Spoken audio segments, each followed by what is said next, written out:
একটা কথা ছিল ভাই, একটা কথা ছিল।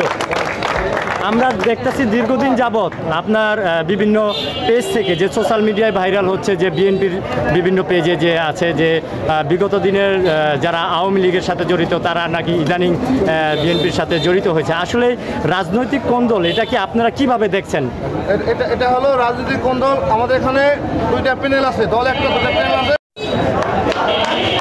আমরা বিগত প্রায় 16 বছর আমরা এদেশে মুখ দিয়ে কোনো ন্যায় ন্যায্য কথা বলতে পারি নাই।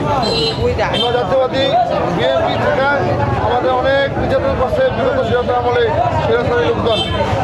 আমরা আমাদের জাতীয়বাদী শ্রমিক দল জিয়াউর রহমানের আদর্শের সৈনিক। আমরা আমাদের জাতীয়বাদী বিএনপি বাংলাদেশ বিএনপি পরিচালনা জিয়াউর রহমানের হাতে করা শ্রমিক দল। আমরা সবাই ঐক্যবদ্ধ হয়ে শ্রমিক দল পরিচালনা করব। আমার দুঃখের বিষয় কিছু লোক আমাদের বরিশাল ইউনিয়ন নিয়ে আমরা কমিউনিটি ইউনিয়ন নিয়ে কিছু দুষ্কৃতী লোক এই আওয়ামী লীগ আমাদের কমিটির লোক আওয়ামী লীগ বানিয়ে তারা প্রচার করার চেষ্টা করছে।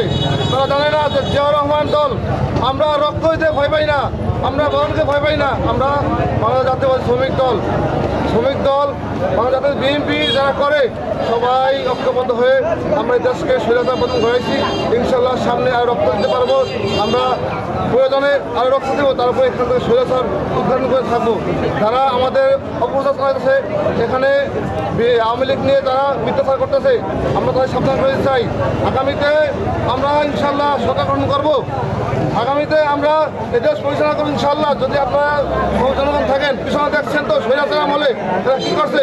আমরা চাই শান্তি শৃঙ্খলাভাবে এই দেশকে সংগঠন করার জন্য, আমাদের নেতা দায়িত্ব আমার হাতে শক্তিশালী করার জন্য আজকে এই শ্রমিক দলের মিছিল আয়োজন। আমরা শান্তিপূর্ণভাবে এই মিছিল করেছি। আমরা তারেক রহমানের একটি দফা পূর্ণ করার জন্য আমাদের সবাই ভোট দেবেন। আমরা যেন বিজয় হয়ে বাংলাদেশ সরকার করতে পারি এবং এই বক্তব্য রেখে আমি শেষ করছি। ভাই একটা কথা ছিল, ভাই একটা কথা ছিল। আমরা দেখতেছি দীর্ঘদিন যাবৎ আপনার বিভিন্ন পেজ থেকে যে সোশ্যাল মিডিয়ায় ভাইরাল হচ্ছে যে বিএনপির বিভিন্ন পেজে যে আছে যে বিগত দিনের যারা আওয়ামী লীগের সাথে জড়িত তারা নাকি ইদানিং বিএনপির সাথে জড়িত হয়েছে। আসলে রাজনৈতিক কোন্দল এটা কি আপনারা কিভাবে দেখছেন?